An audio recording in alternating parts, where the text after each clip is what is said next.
دوسری بات، اصول یہ ہے ہمیشہ کہ اگر ایک کام آپ سے جلدی نہیں ہو سکتا تو کبھی بھی غلط طریقہ اختیار کر کے اس کام سے ہمیشہ کے لیے محروم نہ ہو. بعض لوگ کہتے ہیں نا، ہم جب کہتے ہیں کہ پاکستان میں تبدیلی اس طرح آئے گی، کہتے ہیں اس طرح تو 100 سال لگ جائیں گے. ہم کہتے ہیں نا بھائی یونیورسٹیاں بناؤ. جامعۃ الرشید کا ایک موٹیو ہے کہ بھائی دینی مدرسے ایسے ہونے چاہیے کہ 70% دینی تعلیم ہو، 30% دنیاوی، اور یونیورسٹیاں ایسی ہونی چاہیے کہ 70% دنیاوی تعلیم ہو، 30% دینی. جتنے مسٹر نکل رہے ہیں 70% مسٹر ہوں، 30% مولوی بنا دو ان کو. اور جتنے مولوی تیار ہو رہے ہیں 70% مولوی ہوں، 30% کیا بنا دو؟ مسٹر بنا دو. یہ ان کا ایک نظریہ ہے، صحیح بھی ہو سکتا ہے، غلط بھی ہو سکتا ہے. اگر آپ کو اختلاف ہے تو آپ کہو کہ نہیں ہم دوسرا طریقہ اختیار کریں گے. ان کی ایک رائے ہے. اسی طرح اور بھی دیگر لوگوں کی ایک رائے ہے. تنظیم اسلامی کا اپنا ایک طریقہ کار ہے کہ بھائی ہم اس طرح سے کریں گے. تبلیغ جماعت والوں کا اپنا طریقہ کار ہے. تو بہت سارے طریقے ہیں، سب میں کیا ہے، کسی ایک طریقے پہ اڑ کے یہ کہنا کہ اس کے علاوہ سب غلط ہیں. بھائی یہ اس کی علامت ہے کہ 100% کون غلط ہے؟ آپ. اب جب ان کو کہا جاتا ہے تبلیغ جماعت کا ایک طریقہ ہے، جامعۃ الرشید کا ایک موٹیو ہے، فلانا کا ایک، تو کہتے ہیں ابے اس طرح تو 100 سال لگ جائیں گے پاکستان میں تبدیلی آتے آتے. نہیں یہی بات سمجھ میں. ابے یعنی اس کا مطلب یہ ہوا کہ ابھی یونیورسٹیاں کھلیں گی، پھر ان میں دینی تعلیم ابھی تو کھلیں گی، ایک آدھ کھلی ہے ابھی تک. پہلے وہ رجسٹرڈ ہوں گی اتنا ٹائم، پھر یوں، اور پھر اس کے بعد وہ پھر بچے، ابھی یہ نسل تو ایسے ہی مر جائے گی، اگلی نسل آئے گی، پھر اگلی نسل میں 70% مولوی، پھر وہ پتہ نہیں ہو کون سی باتیں. بھائی 100 سال لگ جائیں گے اس میں. لہذا یہ طریقہ ٹھیک نہیں ہے. اس کا مطلب ہے کہ اگر کسی کام میں 100 سال لگ رہے ہیں نا، تو جلد بازی میں وہ کام کرو کہ 100 سال میں بھی نہ ہو. پھر یہ بھی ہماری قوم کا ایک مزاج ہے. لوگ کہتے ہیں نبی صلی اللہ علیہ وسلم نے جو طریقہ اختیار کیا تھا نا، 23 سال میں انقلاب آ گیا تھا، لہذا ہم بھی کم سے کم 23 سال میں کیا لائیں گے؟ انقلاب. او بھائی یہ نہیں ہے. رسول اللہ صلی اللہ علیہ وسلم آخری نبی ہیں. آپ کی ذمہ اللہ نے عمر تھوڑی دی اور آپ کے کام میں بے انتہا برکت رکھی ہے، لیکن آپ صلی اللہ علیہ وسلم کی سیرت میں ہمیں یہ بتا دیا کہ 23 سال میں جو طریقہ کار ہے نا، وہ طریقہ چینج نہیں ہوگا، چاہے 2300 سال لگ جائے تمہیں. طریقہ میتھڈ یہی ہے. تو نبی کو تو ٹائم تھوڑا دیا گیا، آخری نبی ہے نا، تو آپ نے وہ سارے طریقے اختیار کیے جو اس زمانے کے لحاظ سے سوٹیبل ہو سکتے تھے. اس میں ہمیں یہ بتا دیا گیا کہ طریقہ یہی رہے گا، چاہے نتیجہ 23 سال میں نکلے یا 2300 سال میں نکلے. اس طریقے سے آپ نے ہٹنا نہیں. اور وہ طریقہ کیا ہے؟ گراؤنڈ ریئلٹی کو دیکھ کر اسباب کی دنیا میں غور کرنا ہے کہ اسباب کی دنیا میں یہ طریقہ کارگر رہے گا یا نہیں رہے گا. اگر اسباب آپ کو اس کی اجازت نہیں دے رہے، اسباب کا مطلب سمجھتے ہیں؟ دیکھو اللہ نے دنیا کو جوڑ دیا ہے اسباب کے ساتھ. پیاس کیسے بجھے گی آپ کی؟ پانی پئیں گے، دعاؤں سے نہیں بجھتی. ایک آدمی کہے مجھے چونکہ بہت پیاس لگ رہی ہے، اب میں کنویں میں، وہ ادھر کنواں ہے، اس تک پہنچنے میں مجھے 6 گھنٹے لگ جائیں گے. یار تو بڑی ٹینشن والا کام ہے یار. اتنی دیر میں تو میں بہت ساری تبلیغ کا کام کر سکتا ہوں، بہت سارے لوگوں کو مسلمان بنا سکتا ہوں. لہذا میں اللہ سے دعا مانگوں گا کہ پانی مجھے ویسے ہی پلا دے. تو پلا دے گا اللہ تعالیٰ؟ اللہ کی عادت یہ ہے کہ نہیں پلائے گا. اللہ کہیں گے جیسے تمیز سے ساری دنیا پانی پیتی ہے نا، تو تجھے بھی پانی، چاہے تو مبلغ ہے، چاہے تو مفتی ہے، چاہے تو بزرگ ہے، چاہے تیرے پاس ٹائم ہے یا نہیں ہے. دنیا کو اللہ نے کس سے جوڑ دیا ہے؟ اب آپ کہو کہ یار 6 مہینے تو پانی لانے میں لگیں گے، تو میں بیان کس وقت کروں گا، تبلیغ کس وقت کروں گا؟ آپ اس کے مکلف ہی نہیں ہو. آپ مکلف کس کے ہو؟ اسباب کے. آپ کو جانا پڑے گا، ان تمام ضرورتوں کو پورا کرنا پڑے گا. جو ٹائم بچے گا وہ آپ تبلیغ میں لگاؤ گے. سمجھ میں آ رہی ہے بات کہ نہیں آ رہی؟ ہم یہ دیکھتے ہیں کہ رسول اللہ صلی اللہ علیہ وسلم کے دور میں جو معجزے ہوئے ہیں نا، ان معجزوں کو دیکھ رہے ہوتے ہیں. معجزہ اللہ کی طرف سے ہوتا ہے، اس میں پیغمبر کی مرضی بھی شامل حال نہیں ہوتی. پیغمبر کا حکم ہے گراؤنڈ ریئلٹی کو دیکھ کر اسباب کے تانے بانے جوڑ کر آپ نے فیصلہ کرنا ہے. باقی اگر معجزہ دکھانا ہوگا وہ کون دکھائے گا؟ اللہ دکھائے گا. وہ اللہ کی مرضی ہے، وہ اللہ نے کیسے کرنا ہے. جو کام اللہ کا ہے اس میں ہم اپنے آپ کو آزمائش میں ڈال رہے ہیں، ہم اس پہ نظر رکھے ہوئے ہیں. جو اللہ نے ہمارے ذمہ لگایا ہے اس میں ہم دلچسپی نہیں لے رہے. نہیں یاری بات میرا خیال ہے سمجھ میں؟ تو دنیا میں اللہ کا اصول ہے، جو کامیابی کے اسباب اختیار کرے گا، چاہے وہ مذہبی کامیابی ہو یا دنیاوی کامیابی ہو، کامیابی اس کو ملے گی. جو اسباب اختیار نہیں کرے گا اس کو کامیابی نہیں ملے گی. اللہ کا بنایا ہوا قانون ہے. جو روٹی کھائے گا اس کا پیٹ بھرے گا، نہیں کھائے گا الٹا لٹک کے دعائیں مانگے، چلے کاٹے جنگلوں میں جا کے اور وقف کر دے اپنے آپ کو، سب کچھ ملے گا، روٹی نہیں ملے گی، مر جائے گا بھوک سے، اور خودکشی کا گناہ بھی ملے گا اس کو. نہیں یاری میرا خیال بات. ہمارے ایک دوست تھے، وہ تبلیغ میں نئے وقت لگا کر آئے نا. اب تبلیغ کے اکابر تو یہ باتیں نہیں سکھاتے، ان پہ مسالہ لگ گیا زیادہ. وہ اب اکابر سے بھی آگے نکل گئے. بعض لوگوں پہ مسالہ زیادہ لگ جاتا ہے، جون پور کے قاضی بن جاتے ہیں. آ کے ہماری مسجد میں بیان کر رہے ہیں کہ تم اگر جو ہے نا اللہ کے راستے میں نکلو گے تو بیوی بچوں کا اللہ خود کفیل ہو جائے گا. یعنی ان کے خرچے پانی کی ضرورت، ان کو خرچہ پانی دینے کی ضرورت نہیں ہے، بس اللہ کے راستے میں نکلو، پیچھے اللہ ان کو خود کھلائے گا. اللہ پہ توکل کرو. ہمارے استاذ بھی وہ تبلیغ میں بہت وقت لگاتے تھے، عالم تھے وہ، انہوں نے پکڑ لیا اس کو بیان کے بعد. انہوں نے بولا اللہ کے بندے کہ یہ تبلیغ کے اکابر کی تعلیمات نہیں ہے, اس طرح کی چند چیزیں لوگ دیکھ کے نا تبلیغ سے بدگمان ہوتے ہیں. تبلیغ سے بدگمان, یہ ایک آدمی ہے نا, یہ اس کو مسالہ جونپور کا قاضی بن گیا ہے, یہ مسالہ زیادہ لگ گیا ہے, یہ تھوڑی کہ تبلیغ والے یہ چیزیں سکھا رہے ہیں. تبلیغ میں جب آپ جاؤ گے تو وہ تو پہلے یہ دیکھتے ہیں یونیورسٹی سے چھٹیاں ہیں یا نہیں ہیں. ہم نے خود ایسے کتنے لڑکے گئے ہیں, وہ بتاتے ہیں کہ انہوں نے ڈرائیور سے ہمیں واپس کیا کہ آپ کی یونیورسٹی کی بھی چھٹی نہیں ہے, پڑھائی آپ کی ہر جگہ ضائع ہو جائے گی, تو آپ جاؤ چھٹیوں میں آنا. وہ تو خود سکھا رہے ہوتے ہیں, لیکن نیچے بعض لوگوں کو مسالہ زیادہ, اس کو مسالہ اتنا لگ گیا. اس نے کہا کہ بھائی بیان میں کہہ رہے کہ بھائی کہ جو ہے نا وہ آپ بیوی بچوں کی پرواہ چھوڑ دو, تبلیغ میں نکلو, کھلائے گا کون؟ اللہ, کیونکہ اللہ پہ توکل کرو گے تو. ہمارے استاذ مفتی بھی تھے, انہوں نے پکڑ لیا اس کو, کہنے لگا خدا, وہ تھے بھی پٹھان, وہ بڑے غصے والے نا, ایسی بڑی بڑی آنکھیں نکال کے نا جب کسی کو دیکھتے تھے لوگ ڈر جاتے تھے. ایک دن میں نے ان سے یہاں بیان کروایا, لوگ کہہ رہے ہیں بھائی بہت خطرناک استاد ہیں. وہ نا ان کی آنکھیں بھی بڑی بڑی, اچھا طبیعت میں جوش بھی بہت ان کے, ایسے کر کے نا وہ غصے میں. انہوں نے بلا لیا اس کو, گڈی سائڈ دلاؤ ہوئے بیان کے بعد نا, شکر ہے بیان میں نہیں روکا اس کو. انہوں نے کہا ادھر آؤ. میں نے بولا تو نے جو یہ بتایا ہے کہ بیوی بچوں کے حقوق پورے کیے بغیر تبلیغ میں نکل جاؤ, تو تبلیغ میں جائے گا کیا سیکھنے کے لیے؟ اسلام سیکھنے کے لیے جائے گا نا, یا اسلام کی تبلیغ کرنے کے لیے جائے گا؟ تو اسلام تو دو چیزوں کے نام ہے, اللہ کے حقوق اور مخلوق کے حقوق. تو مخلوق میں تو والدین بیوی بچے سب سے پہلے ہیں, انہی کے حقوق کو توڑ کے جائے گا تو سکھائے گا کیا؟ آدھا اسلام تو تم نے کیا کر دیا, ختم کر دیا, بچا کیا ہے؟ نہیں یہ بات سمجھ میں. تو مجھے ان کا اسٹائل بڑا اچھا لگا کہ ایسی ٹو دا پوائنٹ بات کی نا انہوں نے. مفتی تھے نا, تو انہوں نے بات کیا کی, انہوں نے کہا کہ بھائی تو جب جائے گا اسلام سکھانے کے لیے, تو اسلام نام کس چیز کا ہے؟ اللہ کے حقوق, اور آدھا اسلام اللہ کے حقوق, آدھا کس کا؟ مخلوق کے حقوق. تو مخلوق میں ماں باپ, بیوی اور بچے, یہ تو سب سے پہلے ہے نا. تو انہی کے حقوق توڑ کے جب تو تبلیغ میں جائے گا تو آدھا تو اسلام تو نے کیا کر دیا, ختم ہی کر دیا. اب سکھائے گا کیا لوگوں کو؟ انہوں نے کہا یہی چیز تو آپ تبلیغ میں نکلتے ہو سکھانے کے لیے کہ اللہ کے حقوق بھی پورے کرو اور ماں باپ اور بیوی بچوں کے حقوق بھی پورے کرو. تو یہ تو کرنے پڑیں گے, تو فرض عین ہے. سمجھ میں آ رہی ہے بات کہ نہیں آ رہی؟ تو اب اس میں بھی کیا ہوا, اس نے مقصد کو کیا بنا لیا؟ ذریعہ بنا لیا. سوری, ذریعے کو کیا بنا لیا؟ مقصد بنا لیا. اپنی سوچ سے نا, کہ جو تبلیغ میں نکلنے ہی کو کیا بنا لیا؟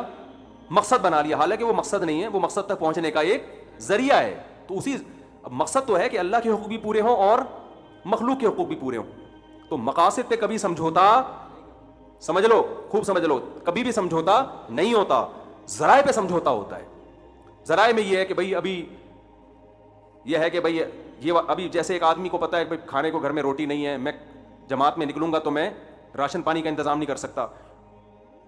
تو اس وقت کیونکہ ذریعہ ہے نا, تو ذریعے کو کیا کیا جائے گا؟ قربان. ذریعے کو قربان کیا جائے گا. اور تبلیغ کے اکابر بھی یہی کہتے ہیں, بھائی وہ پوچھتے ہیں کہ کیا گھر میں کیا انتظام کر کے جا رہے ہو, کتنے پیسے چھوڑ کے جا رہے ہو؟ اگر کہ کچھ بھی نہیں چھوڑ کے جا رہا تو وہ کہیں گے بھائی پھر وہ جانے نہیں دیتے. وہ کہتے ہیں پہلے انتظام تو کرو نا, گھر میں کھانے پینے کا انتظام کرو.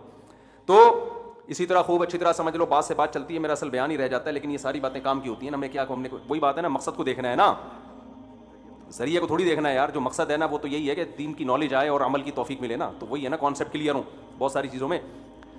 تو ہمارے ہاں بہت بڑا مسئلہ کیا ہے, مقاصد کو ہٹا کے ذریعے کو کیا بنا لیتے ہیں؟ مقصد. ہم رسول اللہ صلی اللہ علیہ وسلم کی سیرت میں دیکھتے ہیں, جو آپ کی 10 سال کی سیرت اور 13 سال کی, تقریباً یہ 23 سال کی سیرت میں آپ کو قدم با قدم یہ ملے گا کہ آپ نے کسی ایک طریقے کو فوکس نہیں کیا. جہاں آپ نے سمجھا تلوار میں فائدہ ہے, وہاں کیا تلوار. جہاں آپ نے سمجھا جنگ کو ٹالنے میں اسلام کا فائدہ ہے, وہاں جہاد کے اتنے فضائل بیان کرنے کے باوجود بھی آپ نے جنگ کو ٹالا ہے. یہودیوں سے سلوک کیے جو اسلام کے سب سے بڑے دشمن, ان سے آپ نے معاہدے کر لیے, سلو کر لی. اور پہلی ہجرت کہاں ہو رہی ہے؟ غیر مسلم بادشاہ کے پاس. نہیں یہی بات سمجھ. اسلام نازل ہو رہا ہے, قل هو اللہ احد نازل ہوئی نا, یہ تو ابتدائی آیات میں سے ہے. اللہ الصمد لم یلد, اس نے کسی کو نہیں جنا, ولم یولد, نہ وہ جنا گیا. عیسائیت کی نفی ہو رہی ہے کہ نہیں ہو رہی سورہ اخلاص میں اتنے واضح لفظوں میں؟ لیکن صحابہ کرام پر جب ظلم ہوا مکہ میں, تو عبداللہ بن مسعود اور حضرت جعفر طیار رضی اللہ عنہما, ان کے وفد کو تیار کر کے عیسائی بادشاہ کے پاس بھیجا جا رہا ہے پناہ کے لیے, جو نجاشی ہے. بہت مشکل ہے بھائی بات سمجھانا. کس کے پاس بھیجا جا رہا ہے؟ تو بظاہر تو یہ اشکال ہوتا ہے کہ جس کے نظریے کی آپ نفی کر رہے ہیں, عیسائی تو اس کا تو بڑا دعویٰ یہ ہے کہ عیسیٰ علیہ السلام اللہ کے معاذ اللہ بیٹے ہیں, تو آپ کی تو نفی ہو رہی ہے کہ ہم اس کے قائل نہیں ہیں, ہم عیسیٰ کو اللہ کا بیٹا نہیں کہہ رہے. تو آپ نجاشی کے پاس ان صحابہ کو پناہ لینے کے لیے کیسے بھیج رہے ہیں؟ تو ہمارے نبی سے اگر ہم پوچھتے تو کیا جواب ملتا؟ بھائی ہم اپنے کانسیپٹ پہ کمپرومائز نہیں کر رہے, ہم نجاشی کے پاس جا کے بیان تھوڑی بدلیں گے کہ ہم تمہاری ہمدردیاں لینا چاہتے ہیں, لہذا معاذ اللہ نقل کفر, ہم بھی اب عیسیٰ کو معاذ اللہ اللہ کا بیٹا کہیں گے اور ہم تمہارے دین میں آئیں گے. ہمیں یہ پتا چلا ہے کہ عیسائیت پر ہونے کے باوجود وہ ایک رحم دل اور نرم دل انسان ہے. مظلوموں کی مدد, چاہے وہ کسی بھی مذہب سے ہو, مظلوموں کی وہ مدد کرتا ہے. اس کی اس رحم دلی سے ہم فائدہ اٹھائیں گے نہیں؟ یہ بات سمجھیں. کیوں؟ اسلام کو بچانے کے لیے یہ ضروری تھا, کیونکہ جو ظلم مکہ میں صحابہ پہ ہو رہے تھے اس میں تو ڈر تھا کہ اسلام ہی ختم نہ ہو جائے, تو کوئی تو جگہ چاہیے تھی نا. ابے کیا ہو گیا؟ دیکھو نبی یہ بھی تو کر سکتے تھے نا کہ ہم بجائے عیسائی بادشاہ سے مدد لیں اور اس سے پناہ لیں اور اس کے محل میں جائیں, تو بہتر نہیں ہے کہ ہم اللہ سے مدد مانگیں؟ تو ہم تہجد کی رکعتیں تھوڑی اور زیادہ بڑھا دیتے ہیں. کیا خیال ہے؟ صبح یہ وظیفہ, شام کو یہ وظیفہ, اور لا الہ الا انت سبحانک انی کنت من الظالمین, اس وظیفے کو پڑھ کر جب یونس علیہ السلام کو مچھلی کے پیٹ میں سمندر کی تہ میں نجات مل سکتی ہے, تو ہمیں مکہ میں مشرکین کے ظلم سے نجات کیوں نہیں مل سکتی؟ سمجھا پا رہا ہوں اپنی؟ یہ دینداروں کا فالٹ ہے بھائی, اس کو ہم لوگوں کا فالٹ ہے, یہ اس کو سمجھو. آج جو دین پر آتا ہے وہ گراؤنڈ ریئلٹی سے ہٹ کھٹ کے نا آسمانوں کی باتیں کرنا شروع کر دیتا ہے. نہ گھر میں تربیت کی کوشش ہو رہی ہے, بچوں کو آج کل ماں باپ ٹائم ہی نہیں دے رہا. دعائیں کروا رہے ہیں امام صاحب میرا بچہ بگڑ رہا ہے, بچے مجھ سے محبت نہیں کرتے, اتنے ابا کے فضائل سن لیے مفتی صاحب سے, پھر بھی محبت نہیں کر رہے ہیں. بچہ دیکھ رہا ہے ابا انگریزوں کے ہاں ابا ہوتے ہی نہیں ہے, ہمارے یہاں ہو کے بھی کوئی فائدہ نہیں ہے. میں سمجھا پا رہا ہوں؟ بچہ دیکھ رہا ہے کہ مفتی صاحب بیان میں کہتے ہیں کہ گورا ابا لیس ہو گیا ہے. بہت سارے نہیں, جو گورے میرا بیان سن رہے ہیں ان کے ہوں گے بھائی. تو کہہ رہے ہیں ہمارے ہاں تو ابا ہیں تو آئی ڈی کارڈ میں ہیں, نادرا میں ہیں, گھر میں تو ہم نے ان کو کبھی دیکھا ہی نہیں. ایک صاحب نے بتایا کہ میرے بچے نا انچ کے حساب سے بڑھ رہے ہیں. میں نے کہا کیا مطلب, سب کے بچے ایسے ہی بڑھتے ہیں؟ کہتے ہیں نہیں, میں صبح جلدی آفس سے نکلتا ہوں وہ سو رہے ہوتے ہیں, اور جب میں رات کو لیٹ نائٹ پہنچتا ہوں تو بھی سو چکے ہوتے ہیں, تو میں روزانہ ان کو بس ایسے دیکھ رہا ہوں, اب اتنے بڑے ہو گئے. پچھلے سال دیکھا تھا تو اتنے تھے بستر پہ, اب ایک سال میں اتنے, بس اس سے زیادہ میرا بچوں سے تعلق نہیں. وہ اسٹاک ایکسچینج میں تھے وہ صاحب, سارا دن نا وہ نہیں شیئرز کا بزنس چلتا ہے, وہ تو دماغ کا دہی بن جاتا ہے. آپ کبھی اسٹاک ایکسچینج میں جاؤ نا, سارا دن وہ اتنے بھاؤ پہ بند ہوا اور شیئر اتنے پہ بند ہوا اور فلانی کمپنی کے اتنے. ہمارے بھائی اسٹاک ایکسچینج میں جاب کرتے ہیں, انہوں نے بتایا کہ میں نے بہت سے لوگوں کو باولا ہوتے ہوئے دیکھا ہے. اسٹاک ایکسچینج والے ناراض نہ ہو, سارے باولے نہیں ہوتے, یعنی کچھ لوگ اتنا پڑھتے ہیں نا, اتنے کروڑ کے. ایک صاحب کا تو پتا چلا کہ وہ رات کو سوتے ہیں تو اتنے کروڑ کے وہ منہ سے بیچارے کے یہی نکل رہا ہوتا ہے, اتنے کروڑ کے یہ, اتنے انسان جو چیز سارا دن چلاتا ہے نا. یہ میں ٹاپک سے ہٹ نہ جاؤں, یہ بس واقعہ سنا دوں, دلچسپ واقعہ ہے. تو جب وہ لاشعور کی کیفیت میں ہوتا ہے تو وہی چیز آتی ہے زبان پہ. ابھی سعودی عرب میں ایک بوڑھے آدمی کی ویڈیو آئی ہے, وہ موت کے وقت نا ایسے وضو کا وہ کر رہے ہیں جیسے ہم وضو نہیں کرتے, تو مرتے ہوئے ان کی ویڈیو آئی کہ ایسے وضو, ساری زندگی نماز کی پابندی کی, وضو کیا, تو موت کے وقت بھی کیا ہے وضو. یہ اچھی موت ہے. ہماری والدہ کی اللہ تعالیٰ مغفرت فرمائے, سورہ یاسین بہت پڑھا کرتی تھی. تو 1 سال 1.5-2 سال تک ان کا دماغ بالکل معاف ہو گیا تھا, شعور ختم ہو گیا تھا نا. لیکن کیا ہے کہ ہمارے بھائی صاحب جب سورہ یاسین پڑھ رہے ہوتے تھے نا, تو ان کے لاشعوری طور پر آیت کا اگلا حصہ ان کی زبان سے جاری ہو جاتا تھا, کیونکہ بہت تلاوت کی نا, تو وہ لاشعوری طور پر. تو زندگی میں انسان نے جو اعمال کیے ہوتے ہیں نا, آخری وقت میں وہ آ رہے ہوتے ہیں. آج ایک جامعہ میں ایک طالب علم نے پتہ نہیں کسی کا واقعہ سنایا کہ وہ جو ہے جب کوئی کسی کی پتہ نہیں موت کا وہ وقت بتا رہے تھے, کیا الٹی باتیں جو اس کے دماغ میں بھری وہی باتیں الٹی کرتے ہوئے دنیا سے چلا گیا. لوگ اس کو کہنے بھائی تو کلمہ پڑھ لے, دو کچھ وہ کہ نہیں جی. ایک تو میں اپنا دلچسپ واقعہ سناتا ہوں. ہمارے ایک اچھا جو آدمی شراب پیتا ہے نا, وہ بھی بالکل صحیح باتیں شروع کر دیتا ہے. اس پر تو میرے پاس ایک اتنا خاندانی واقعہ میں سناؤں آپ حیران ہو جائیں, لیکن اس سے ایک فرقہ وہ جو ہے نا فرقواریت کی آگ لگنے کا, قوم پرستی کی آگ لگنے کا خطرہ ہے. اس کا ایک لیڈر تھا جو اس کی وہ ہر وقت تعریفیں کرتا تھا کرنا. ایک دن وہ شراب پی کے نکلا ہوا تو اپنے لیڈر کو دبا کے گالیاں دے رہا ہے. ہم نے کہا آج کیا ہو گیا, آپ تو اس کی بڑی تعریفیں کہہ رہے ہیں, ہم نے قبر میں جانا ہے, اللہ کو جواب دینا ہے, سب کو پتہ ہے کون ٹھیک ہے کون غلط ہے, ہم تو مفاد ہے ہمارا, اس لیے ہم نے اس سے تعلق رکھا ہوا ہے. پی ہوئی تھی اس نے نا, پیا ہوا آدمی سے پینے کا ایک نقصان یہ بھی ہے, صحیح بتانا شروع کر دیتا ہے. جو میاں اپنی بیویوں کی بہت تعریفیں کرتے ہیں نا, میں اس خواتین سے کہتا ہوں کبھی پی کے آیا ہو نا, پھر دیکھو کیا کہہ رہے ہیں, وہ صحیح سے نکل رہا ہوگا. اور اگر آپ یہ دیکھنا چاہتے ہو نا آپ کی بیوی کے سچی مچی میں آپ کے بارے میں اس کے دل میں کیا, پلاؤ تھوڑی سی, پلا نہیں دینا, مذاق کرنا, پھر دیکھو کیا نکلتا ہے. شراب میں نا آدمی صحیح باتیں کر رہا ہوتا ہے بعض دفعہ. تو ہمارے ایک دوست تھے, میں 2005 کی بات ہے, میں دوسری شادی پر بہت بات کرتا تھا نا, اس وقت تو بہت زیادہ تھا اس میں, کیونکہ میری مخالفت بہت ہو رہی تھی. ہر سطح پہ لوگ کہتے تھے, بعض دیندار لوگ بھی, بعض اہل علم بھی مخالفت کرتے تھے کہ بھائی یہ صحیح کام نہیں ہے, غلط ہے, سوسائٹی اس کو قبول نہیں کرے گی. میں کہتا یار اتنی عورتیں کہاں جائیں گی, ان کو کیا کریں جو بیوہ طلاق یافتہ. اتنی میری ڈیبیٹ ہوتی تھی کہ ساری رات بعض دفعہ بحث میں گزرتی تھی. اب تو پھر بھی لوگوں نے کچھ نہ کچھ ذہنی طور پر اس کو ایکسیپٹ کر لیا, پہلے تو کوئی سنتا نہیں تھا. اب کیا ہوتا کہ سبق میں بھی نا, جس دن جیسے ہمارا سبق جلدی ختم ہو گیا, ٹائم ملا, تو طلبہ کو میں موٹیویٹ کرتا تھا, تعدد زوجات سمجھاتا تھا. ایک طالب علم کو مسئلہ زیادہ لگ گیا, حقیقت. اچھا میں طلبہ سے مذاق بھی کرتا تھا, وہ طالب علم بھی گول مٹول سا نا, منہ بھی اس کا گول سا اور باڈی بھی گول تھی, تو میں نے اس کا نام انڈا موڑ رکھ دیا تھا.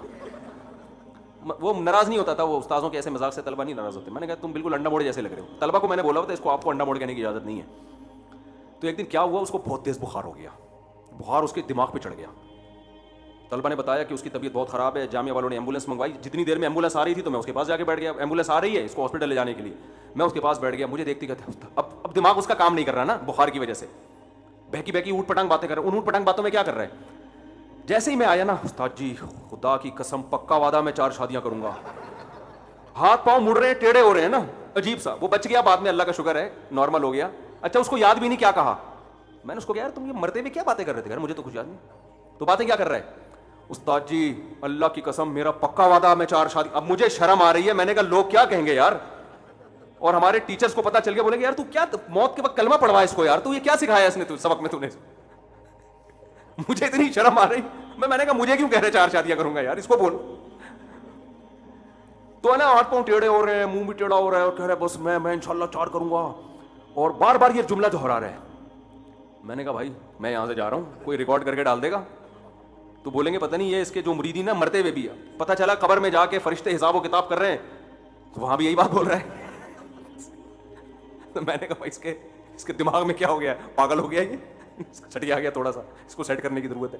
خیر وہ ایمبولینس آئی, وہ جب ٹھیک ٹھاک ہوا نا, تو پھر میں اس کو بول رہا ہوں, میں نے کہا یار تو کیا باتیں کر رہا تھا مرتے ہوئے, تمہیں تو زیادہ کہہ رہے, میں نے تو کوئی ایسی بات نہیں کی, میں نے تو کوئی ایسی بات. تو اس سے ایک بات تو پتہ چلتی ہے کہ جب انسان کی کھوپڑی کام نہیں کرتی نا, تو بعض دفعہ بہت زیادہ کام کر رہی ہوتی ہے, صحیح ہے نا. جو کھوپڑی میں ہوتا ہے نا وہ سچی مچی میں باہر نکلنا شروع ہو جاتا ہے. تو یہ بہت خطرناک صورت حال ہے, ایسا نہ ہو کہ سب بتا دو. تو اس لیے کام ہی آدمی کوشش کرے نا اچھے کرے, تاکہ جب مینٹل آؤٹ کھوپڑی آؤٹ ہو تو وہی نکلے جو عام حالات میں بھی جو کہتا رہتا ہے. لیکن اس میں یہ بھی سمجھ لو کہ کسی سے بدگمان ہونے کی اجازت نہیں ہے. کسی کی کھوپڑی آؤٹ ہوئی اور الٹی الٹی باتیں کر دی تو آپ یہ نا کوئی کام ہی الٹے الٹے کر رہے ہوگا تو الٹی الٹی, بعض دفعہ ویسے بھی ہو سکتا ہے. تو یہ کوئی کرائٹیریا نہیں ہے, میں نے تو ایک نارمل حالت بتائی ہے کہ جو کام کر رہا ہوتا ہے اکثر کھوپڑی آؤٹ ہوتی ہے تو وہی نکل کے آتا ہے اس کا سامنے. تو خیر ہم کیا بات کر رہے تھے, ہم دیکھتے ہیں رسول اللہ صلی اللہ علیہ وسلم کی سیرت میں آپ صلی اللہ علیہ وسلم نے ہمیشہ کس کو دیکھ کے فیصلہ کیا ہے, زمینی حقیقت. کبھی جنگ لڑ رہے ہیں, کبھی جنگ کو ٹال رہے ہیں. اور وہ میں واقعہ بیان کر رہا تھا یار, ایک واقعہ آیا تھا وہ دماغ سے, اسٹاک ایکسچینج کا تو ویسے ہی سمجھانے کے لیے آ گیا نا. خیر ہم نبی صلی اللہ علیہ وسلم کی سیرت میں, ہاں نجاشی کے پاس آپ بھیج رہے ہیں کے پاس. اب ہونا بظاہر تو یہ لگتا ہے کہ بھائی آیت کریمہ کا ورد ہوتا ہے, بھائی مکہ میں ظلم ہو رہا ہے, بجائے اس کے کہ غیر مسلم بادشاہ سے. بھائی بات یہ ہے کہ وہ پاورفل ہے, مکہ والے بھی ہمارے نظریات سے متفق نہیں ہیں, حبشہ والے بھی متفق نہیں ہیں, لیکن وہ رحم دل ہیں. وہ کیا ہے, وہ رحم دل ہیں, وہ مظلوموں کی مدد کرتا ہے, چاہے اس کا اس کے مذہب سے تعلق ہو یا نہ ہو. تو ایسے موقع پہ غیر مسلم ریاست سے مدد لی گئی ہے. وجہ کیا ہے کہ بھائی اگر اسباب اختیار نہیں کیے جائیں, آپ پورا اسباب اختیار کریں گے, پھر آیت کریمہ بھی پڑھو, پھر اللہ سے دعائیں بھی. ان کی نفی نہیں کر رہے ہم کہ آپ اللہ سے نہ مانگیں. یونس علیہ السلام تو مچھلی کے پیٹ میں کچھ کر نہیں سکتے تھے نا, ان کے پاس تو آیت کریمہ کے علاوہ کوئی آپشن تھا ہی نہیں, وہ نکل تھوڑی سکتے تھے سمندر کی تہہ میں مچھلی کے پیٹ سے. جس کے پاس بہت کچھ کرنے کا آپشن ہو تو سارا ایڑی چوٹی کا وہ زور لگائے, اس کے بعد دعائیں مانگے, پھر اللہ ان دعاؤں میں جان ڈالے گا. پھر جو اسباب سے ہوگا وہ اسباب سے ہوگا, اللہ ہی کرے گا اس میں بھی. جو اسباب سے نہیں ہوگا تو اللہ وہاں کرامتیں اور معجزے دکھائے گا. پھر وہ سمجھتے ہیں کہ نہیں سمجھتے ہیں, ایسے موقع پہ معجزے بھی ظاہر ہوں گے. معجزے تو پیغمبروں کے ہوتے ہیں, اہل اللہ کی کرامتیں, اور ایسے موقع پہ کرامتیں بھی ظاہر ہوں گی. ہم چاہتے ہیں کہ ہم گھنے بن کے بیٹھے رہیں اور کرامتیں ہم پہ ٹوٹنا شروع ہو جائیں, مردے بولنا شروع کر دیں, اور آسمان سے جو ہے نا رزق برسنا شروع ہو جائے, ملک کی حالات کیا ہو جائیں, ٹھیک ہو جائیں, تبدیلی آ جائے. کیونکہ ہم کہتے ہیں ایک دم تبدیلی آئے, بھائی ایک دم کیسے آئے گی, تو وہ فرشتے اترے تھے نا, تو ہمارے لیے بھی اتر جائیں گے فرشتے. فرشتے اترے تھے تو جبریل آئیں گے, فرشتے آئیں گے, اور ہم ملک میں کیا آ جائے گی. بھائی ہم نے گراؤنڈ ریئلٹی کو دیکھ کر کام کرنا ہے. ہمیں لگ رہا ہے کہ 100 سال بعد نتیجہ نکلے گا, لیکن عین ممکن ہے اللہ, ہم نے چونکہ محنت کا رخ صحیح اگر رکھا ہے, عین ممکن ہے اللہ 15 سال میں نتیجہ نکال دے, یہ کرامت ہو جائے. میں سمجھا پا رہا ہوں اپنی بات. ہم نے گراؤنڈ ریئلٹی کو دیکھ کر ملک میں انقلاب لانے کی کوشش کرنا ہے کہ یار یہ سوٹیبل طریقہ, یہ چل سکتا ہے, تو آپ وہ کریں گے تو لگے گا 100 سال بعد, لیکن عین ممکن ہے وہ انقلاب کب آ جائے, 15 سال میں آ جائے, 20 سال میں آ جائے.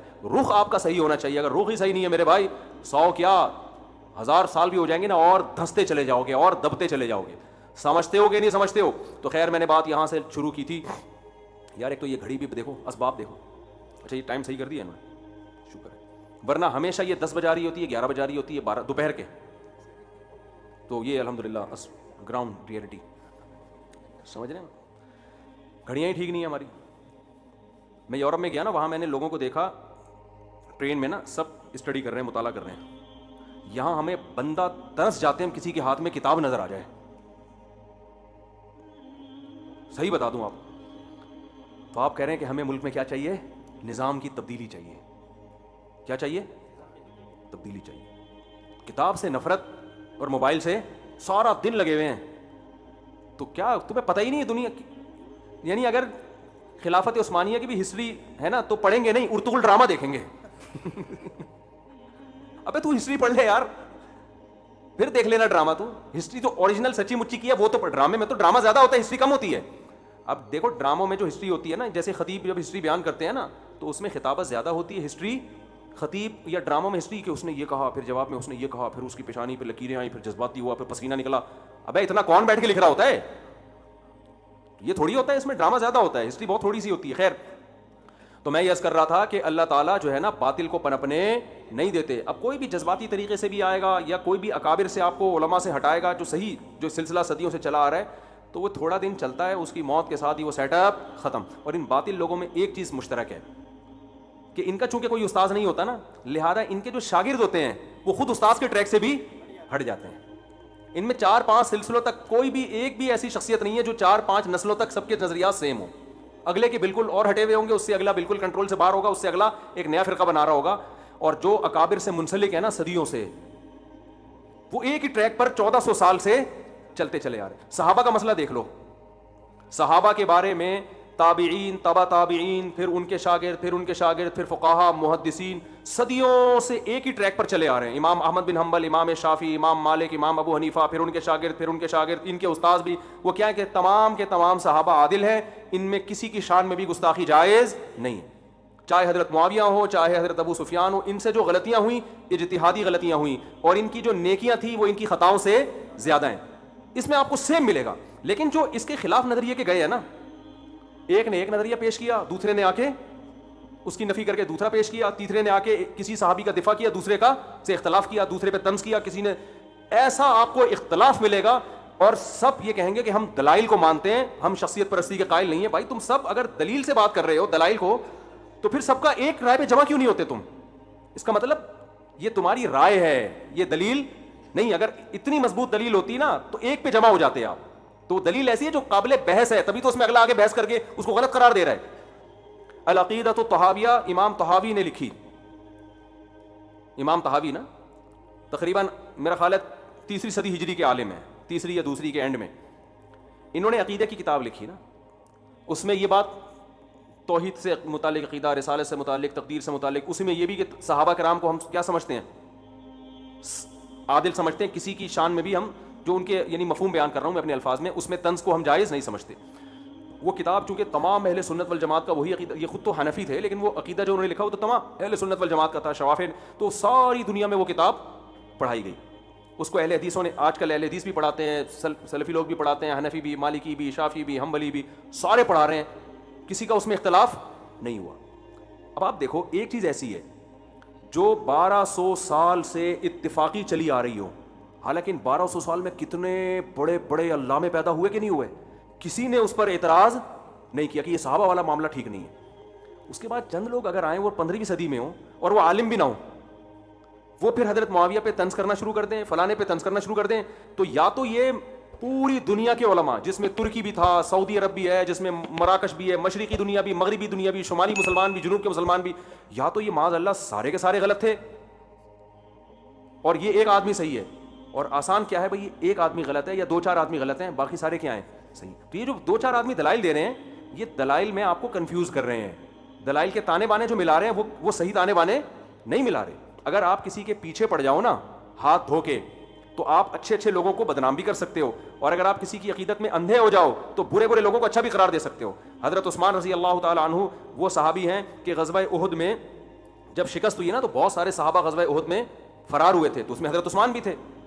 صحابہ کرام نے قرآن نے تنبیہ کی سب کو, پھر قرآن نے کیا کہا, اللہ نے معاف کر دیا. پھر صحابہ سے یہ غلطی ہوئی, اتنا بڑا حملہ اچانک ہوا ہے تو یہ نیچرل ہے راہ فرار اختیار کرنا, قدرتی طور پہ ہو سکتا ہے. چند صحابہ نبی کے ساتھ رہے لیکن بڑے بڑے صحابہ کے قدم اکھڑ گئے. پھر جب قدم اکھڑے ہیں تو پھر کیا ہوا کہ جی حضرت خالد بن ولید جو بعد میں مسلمان، ان کا پتہ چلا کہ ان کے قدم اکھڑ گئے تو انہوں نے کہا ہم دوبارہ حملہ کرتے ہیں. تو یہ جو شکست کھا کے بیٹھے ہوئے تھے زخموں سے چور، ان کو جب پتہ چلا تو اب انہوں نے دوبارہ حملہ کرنے کی تیاری شروع کر دی. اب فرار اختیار نہیں کیا. تو کتنی بڑی نیکی ہے کہ نہیں. تو ایک اگر غلطی ہوئی، اس سے بڑی نیکی کر کے اس غلطی کی تلافی ہو گئی کہ نہیں ہو گئی؟ بولو نا کیا ہو گیا. اگر ایک غلطی ہوئی ہے تبھی تو قرآن نے پھر ان کی تعریفیں کی کہ الذین قال لهم الناس ان الناس قد جمعوا لكم فاخشوهم فزادهم ایمانا، کہ لوگوں نے ان زخموں سے چور لوگوں کو آ کے کہا کہ اب لوگ تمہارے لیے خلاف دوبارہ اکٹھے ہو رہے ہیں. تو اب ان کو کیا ہوا کہ بجائے بزدلی کے ان کا ایمان اور بڑھ گیا. یعنی وقتی طور پر ایک خوفداری ہوا تھا، فرار اختیار کیا، لیکن اب زخموں سے چور دوبارہ کھڑے ہو گئے. تو قرآن نے اب ان کی تعریف کی صحابہ کرام کی. لیکن جو صحابہ کے خلاف ہے نا، وہ اس پہلو کو آج تک اچھالتے رہتے ہیں کہ چند وہ فلاں فلاں تو نہیں بھاگے تھے، یہ لوگ معاذ اللہ بھاگ گئے تھے. تو آپ بتاؤ یہ طبیعت کے فاسد ہونے کی علامت ہوگی کہ نہیں ہوگی؟ حضرت عبداللہ بن عمر سے خارجی نے کہا کہ عثمان تو معاذ اللہ ان لوگوں میں سے تھے جو غزوہ احد میں بھاگ گئے تھے. حضرت عبداللہ بن عمر نے فوراً جواب دیا کہ ان کا فرار ہونا قرآن کہہ رہا ہے کہ ہم نے وہ کیا کر دیا ہے، معاف. جب اللہ نے معاف کر دیا تو آپ کون ہوتے ہیں بھائی پوچھنے والے؟ تو کیسا اجماعی عقیدہ امت کا چلا آ رہا ہے. تو کوئی بھی دلائل کے تانے بانے لگا کے نا، حوالے اور ریفرنس دے کے آپ کو صحابہ سے ہٹانے کی کوشش کر رہا ہے. آپ کے پاس اگر جواب نہیں بھی ہو، بعض دفعہ نہیں ہوتا انسان کے پاس، اس وقت نہیں تیاری ہوتی، وہ لاجواب ہو جاتا ہے. آپ کو بھائی تیرے دلائل ہوں گے لیکن یہ پوری امت گمراہی پہ جمع بولو نہیں ہو سکتی. اور اس کے بارے میں یقین کر لو اللہ ان کو پنپنے نہیں دیں گے. یہ دو چار چلے گا تھوڑا عرصہ، یعنی اس طرح کے لوگ جو بھی صحابہ کے خلاف، اگلی نسل چینج ہو جائے گی یا اگلی نسل کوئی نیا فرقہ لے کر آئے گی. یعنی باطل فرقہ زیادہ عرصہ چلتا نہیں ہے، ان کے نظریات چینج ہوتے رہتے ہیں. آپ بدعتوں کو دیکھ لو نا. آپ مجھے بتاؤ ربیع الاول میں ہر سال بدعتوں کا اسٹائل چینج ہو رہا ہے کہ نہیں ہو رہا؟ 100 سال پہلے جس طرح ربیع الاول منایا جا رہا تھا، جو بھی بدعتی لوگ کر رہے تھے، 100 سال کے بعد چینج، اگلے 100 سال میں اور زیادہ چینج. تو ایک بدعت کنٹینیو کبھی بھی نہیں چلتی. سنت کنٹینیو 1400 سال سے چلی آ رہی ہے. سمجھتے ہو کہ نہیں سمجھتے؟ تو جو چیز کنٹینیو نہیں چل رہی اس کا مطلب اللہ اسے پنپنے نہیں دے رہا، اس کا مطلب وہ حق پر نہیں ہے. تو اللہ نے پیغمبر صلی اللہ علیہ وسلم کو یہ بتایا کہ آپ اگر معاذ اللہ پہ جھوٹ باندھیں گے اللہ آپ کو نہیں چلنے دے گا. تو اس میں اللہ نے میسج دے دیا کہ کوئی بھی اسلام میں تحریف کی کوشش کرے گا اس کو میں زیادہ عرصہ چلنے نہیں دوں گا. اس باطل فرقے جتنے بھی آج آپ کو نظر آتے ہیں نا، آپ کہیں گے یہ فرقہ تو 1200 سال پہلے بھی تھا. 1200 سال پہلے اس کی کنڈیشن کچھ اور تھی، 1300 سال پہلے 1100 سال پہلے وہ چینج ہوا، 500 سال پہلے الگ، اور آج جس کنڈیشن میں وہ بالکل الگ ہے. اور اگلے سالوں میں بالکل ہی اور ہی کوئی چیز ہو گیا. وہ تواتر کے ساتھ کنٹینیو نہیں چل سکتی کوئی بھی باطل چیز، اسلام میں نہیں چل سکتی. کھوپڑی کلیئر ہوئی؟ تو اس لیے ہمیں اس سے سبق کیا ملتا ہے کہ جو چیز ہمیشہ سے چلتی آ رہی ہے وہ ٹھیک ہے، کیونکہ اس کا مطلب اللہ اسے پنپنے دے رہا ہے. پنپنے کا مطلب سمجھتے ہیں؟ اصل میں ایسا لفظ پہ پہنچا رہا ہوں کہ پنپنا کیا ہوتا ہے، تو پورا بیان ہی غلط ہو جائے گا. پھر برقرار یعنی اس کو ایک پنپنے کا پنپنا ہی ہے اور کچھ نہیں ہے اس کا. تو جو بھی چیز ہے نا وہ ہمیشہ، تو جتنے بھی اہل حق ہیں ان کے پورا ایک سیٹ اپ ملے گا وہ پورا آخر تک. اور جو بھی باطل چیز آئے گی وہ. تو اس میں ہمیں ایک سبق تو یہ ملا کہ جو چیز صدیوں سے آ رہی ہے وہ ٹھیک ہے، اور جو چینج ہو رہی ہے وہ یا نئی آ رہی ہے مارکیٹ میں، چاہے کتنا قرآن و حدیث کا لیبل لگاؤ، وہ کبھی بھی ٹھیک